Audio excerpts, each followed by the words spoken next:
Reasons for doing a remaster. Doing a remaster was definitely not something we would have considered doing years ago. Why would we remake an old game versus making a new game? Turns out, there were multiple reasons to motivate us to do this. First of all, preserving the history of Q.U.B.E was important to us. This became apparent when our console publisher decided to discontinue selling the game, which meant the game would no longer be available for sale on consoles, as well as the original Q.U.B.E no longer being available for sale on Steam, and we have many fans of that version. This really motivated us to create a definitive version of Q.U.B.E that would be up to date and available on modern hardware, and would be future-proofed.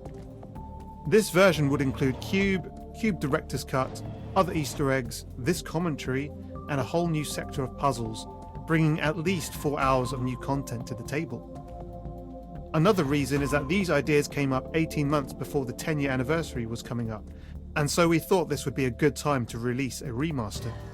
We absolutely cannot believe it's been a decade since Q.U.B.E came out. A lot has happened in that time. How the project started.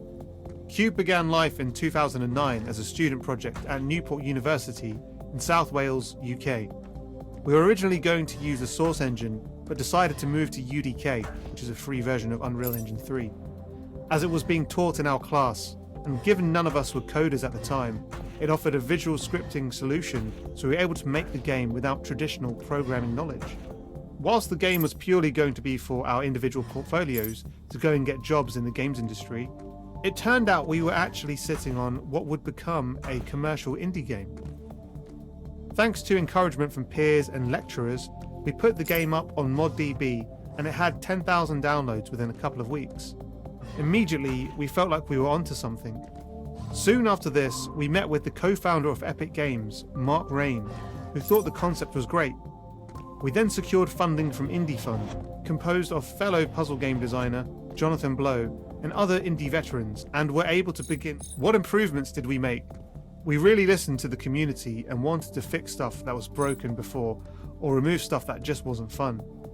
There were a bunch of basic things you'd expect from a game that weren't in there, such as subtitles in other languages and an FOV slider.